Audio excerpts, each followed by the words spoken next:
Preparing for the worst as one of the strongest storms to ever hit the U.S. Gulf Coast edges closer.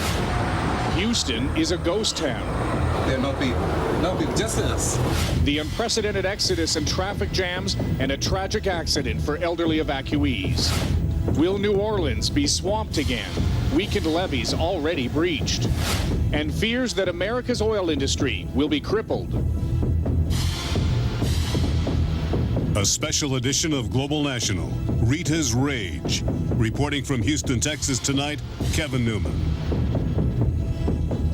Hello and thank you for joining us. We are coming to you tonight from a city under siege. Hurricane Rita is bearing down on Houston at this hour. The eye of the storm still some 200 kilometers offshore, but already, as you can see, the winds are pretty blustery.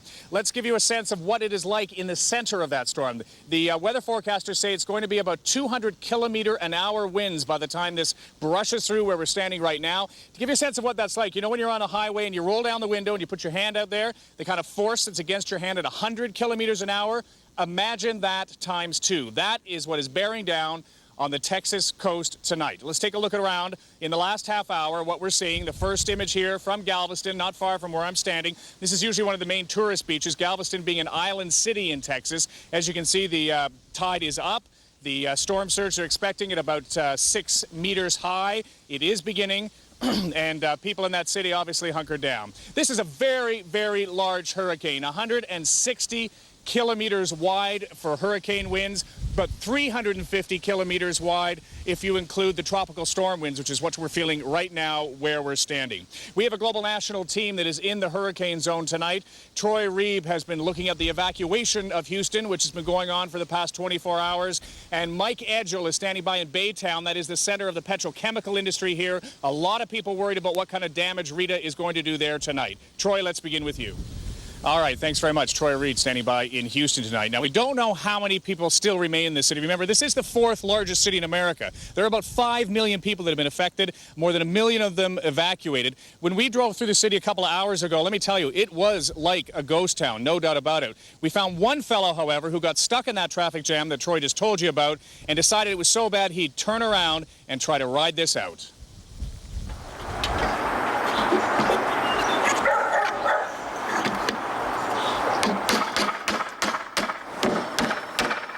You gonna ride it out?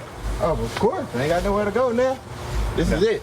Now, this is a wide, expansive hurricane. The hurricane force winds extend out 85 miles out from the center. At least on this stretch, I can't see a single car, and what a difference from just 12 hours ago. You were also reminded that any inappropriate remarks or jokes... You nervous about leaving your house? No. You're not? Really? Do you live in a cement house, or?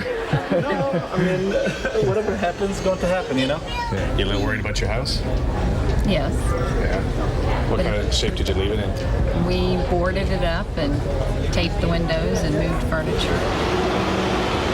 All right, so here we are at George Bush International Airport. I don't see any people. You see any people? There are no people, just us. All right, so obviously the full force of Hurricane Rita just starting to be bearing down on the Gulf Coast at this point. But a little bit earlier today, some of the outer bands affected New Orleans, and we all remember what happened with Hurricane Katrina there, the broken levees. There was actually a part of New Orleans that was flooded again today. Michael Williams of NBC News is standing by live in New Orleans tonight with the latest from there. Michael. All right, Michael Williams setting the scene in New Orleans tonight. Michael, thank you very much. Now, Foreign Affairs Department in Ottawa is asking our viewers a favor here. If you know of anybody, any Canadian that is in the region of Hurricane Rita tonight, that's in the band from Louisiana to southern Texas here, they're asking you to contact the Foreign Affairs Department because they want to get in touch and know the whereabouts of as many Canadians as possible before the full force of Rita hits. They think there are about 30,000 Canadians here. The number that you can dial is on the screen if you know of some Canadian relatives or friends who are down here. The Foreign Affairs Department would appreciate hearing from you. Now, from what we understand, Hurricane Rita is moving fairly slowly at this point, only about 15 kilometers an hour, and you heard Troy talk about all that concern about if it stalls over here, how much rain is going to damage this city and this region. Mark Madriga is standing by in our National News Center with the latest on where Hurricane Rita is going to hit land. Mark. Thank you very much, Kevin. And a wild and dangerous night ahead on the Gulf Coast. Absolutely. Hurricane Rita, weakened only slightly today, is still expected to make over 600 millimeters of rain inland in some areas. So that's the big story, again, as it moves away from the ocean. Back to you, Kevin. Take it easy out there tonight, by the way.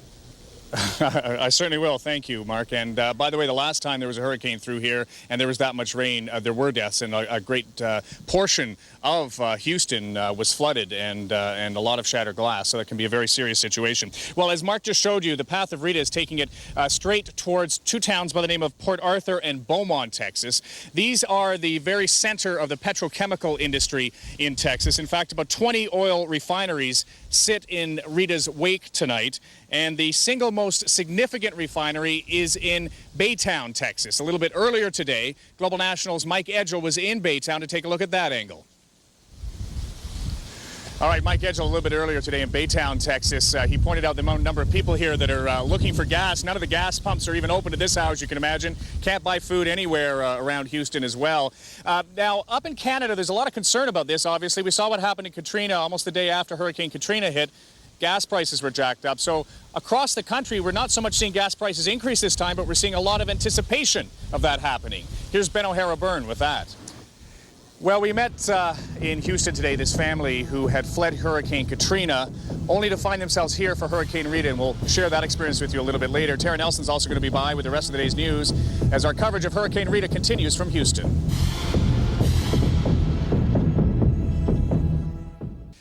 This is downtown Galveston tonight, a city in Texas that is tremendously vulnerable to Hurricane Rita. We're already hearing reports in the region of some power outages expected over the next 48 hours for most of the Houston area. We met this family today by the name of the Caissons. They were in a hotel here in Houston, and believe me, this is like 3 generations of the family that are in the hotel. They are people who were at the Hurricane Katrina, driven from their homes. The neighborhood that they were in was the one that was flooded in New Orleans today. And if you can imagine what it's been like a month in a hotel, here was our experience. Thanks for inviting us in. Now, you guys aren't all in this one room, right? No. How did you guys get here? Like, was this your first stop, or how long have you been here? When we left New Orleans for the first Hurricane Katrina, we left there about a little over a month ago. And Houston was the first stop. It was supposed to be a 2-3 day stop and go back to New Orleans. But after that, it looked like we were going to be here for a while. So, what did you guys leave with? 2 outfits. Yeah, 2 outfits. 2? Yeah. Because we think we were going to be going back home like in 3 days, but it turns out we've been here a month. And we're getting ready to leave to go somewhere else with Rita. But we were out on the highway for about 3 hours and said, okay, that's enough. Turned around, came back and said, well, 70 miles per hour wind, we can handle that. You know, we appreciate this, but it's nothing like home. You ever going to be able to go home, do you think? I don't know. It's not looking too good now because New Orleans is getting hit again at this present time. Yeah. That's not your neighborhood, is it? That's our home. That's our home. You guys managed to avoid the hurricane last time, but the kids are going to go through one tonight, right? You worried about that? What are you telling them? If we feel like, we're okay and we don't panic, then everything will be fine. We're really expecting this storm to really go further to the east, and so we don't think that we're going to get hit that bad. And she just keeps on coming. The full power of Hurricane Rita expected here by daybreak. I'm Kevin Newman. Good night from Houston.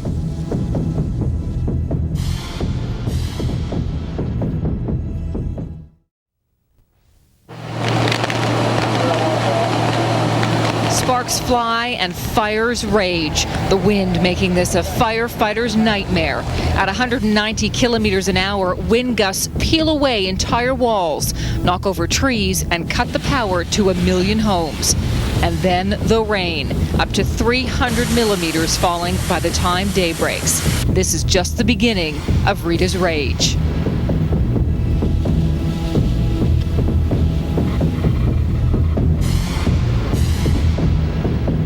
Hello and thank you for joining us. Rita has roared ashore on the U.S. Gulf Coast. The hurricane slamming into Texas and Louisiana as a Category 3 storm early this morning. And though the damage isn't as bad as authorities feared it could be, Rita might not be done just yet. We have extensive coverage from the hurricane zone tonight. Global National anchor Kevin Newman is standing by in one of the worst hit areas, Lumberton, Texas. The community of Port Arthur also suffering a major hit. Our Troy Reeb is there. And in Houston tonight, Mike Edgell with the new challenge this storm is presenting. But first to Lumberton and Kevin Newman. Kevin. Tara, Lumberton is one of the fastest growing communities in America, about 11,000 people moving into here in the last little while. But take a look at one of the streets in one of the newest suburbs. It doesn't even look like a street. The problem right now is it's blocked by all this debris, so you can see some of the workers there that are trying to clear the way because no one has been able to leave this community since Hurricane Rita struck with such force about 3 o'clock last night. You can get a sense of some of the houses there in the distance. Some structural damage, which we'll show you a little bit later, but just about everywhere in Lumberton, it is truly a disaster. In neighborhoods like this, anyone with a backhoe or a chainsaw is the most important person right now. We're blocked all the way up to, we're trying to get access one way to a major artery so we can just get the people, if we need an emergency vehicle, we can get them in here. I got a diesel truck back here on fire. All night, all they could do is try to control their fear.